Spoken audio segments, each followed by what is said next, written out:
Hello artists, let's go ahead and get out our Starry Night pumpkins from last week. We want a clean workspace.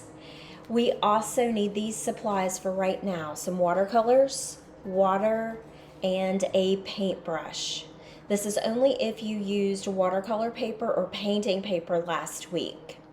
The first thing I'm going to do is I'm dipping my brush into the water and I'm just doing a quick, very light wash all over the sky portion of my project. If you don't have painting paper, this is going to be too much water on there, and you will end up with holes in your paper.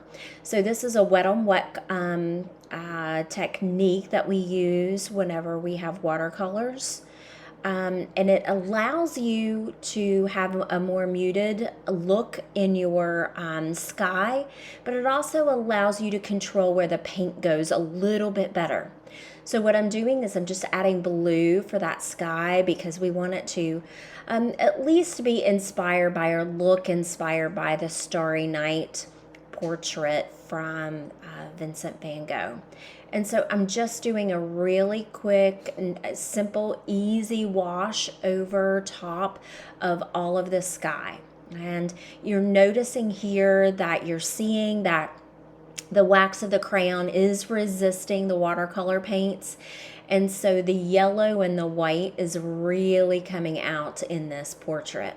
We want to get close to the pumpkin whenever you're doing this wash. You want to get close to the pumpkin, but not too close, because whenever we paint the pumpkin, we do not want those colors to meld or to combine and blend. And so you can tell on this piece of paper by the little dots on it that I don't need to put any more paint on there because it's really had enough. Next, I am dipping my brush into the water because I'm changing my paints. And then I am adding green to the grassy area of my project here. This is where you're going to notice the dimensions of the two colors of green on underneath the green that I'm putting on top of it. So if you're ever wondering, can I color something and then paint over top of it the same color? With watercolors, absolutely yes, you can, because those colors are really going to pop out. I really like how this looks. Okay, so I'm done with the sky as far as the painting goes, and I'm finished with the ground cover for right now. Notice on the ground cover that I did not do a wet on wet. I just, because I want it to be rich, so I did not add the water first and then just do a simple wash like I did the sky. And so next I'm cleaning out my brush, and I am going to add just a little bit of yellow to my pumpkin, and you're going to find out why in just a second. It's really going to add some dimension. So I'm just adding a yellow on top of it because I want it to look like the moonlight's kind of hitting the pumpkin on the top. And so we can show the contour as we move along here. So we've got yellow at the very top. We can add some, like I'm doing right here, just kind of little streaks down it, because it shows that's how it would look underneath the moonlight. And so we're continuing with that contour here.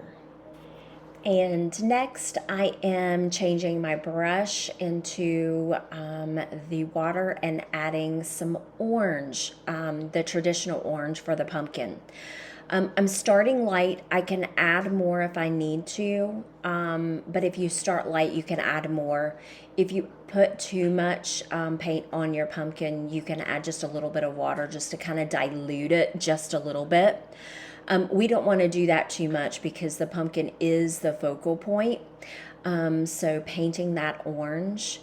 We're also, you're seeing that there's some blending going on between the yellow section and then also the orange. So I think it's going to look really nice once we're done and once it's completely dry.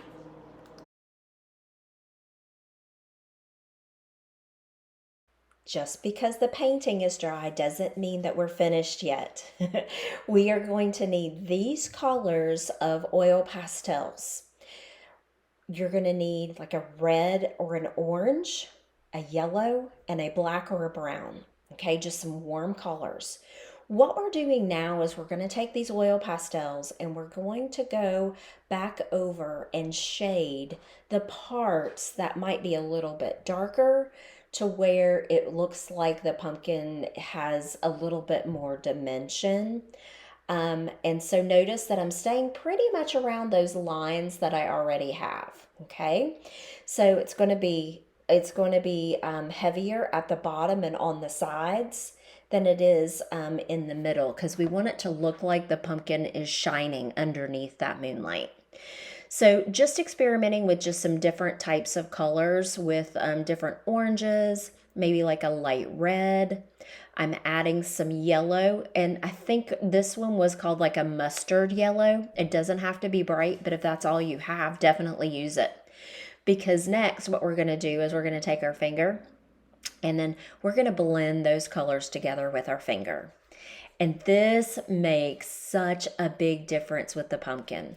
As you blend, you might see a few things pop up to where it doesn't look, like the way that you want it. You can add color from there, and you'll notice then that I'll probably do that in just a second. But I want to get the main mixture there first. If it's not blending really well, you can use a circular motion with your fingertip and then push up or push down depending on which direction you're wanting the color to go to. Okay, so the sides of it needed a little bit of color, so I'm just adding that here.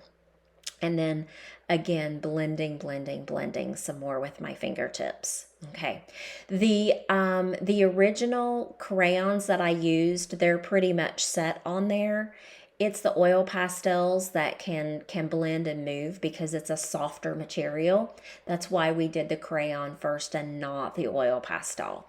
Okay, and then adding just a little bit more. It just needs a little bit of a orangey brown there just to give it a little bit more of a rounded out feeling.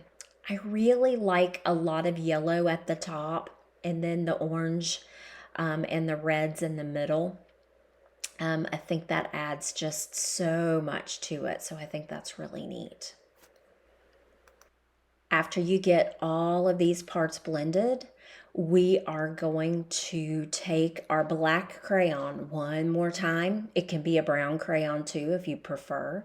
And we're just going to go back over those black marks that we initially made to cover up the pencil marks and make them bolder.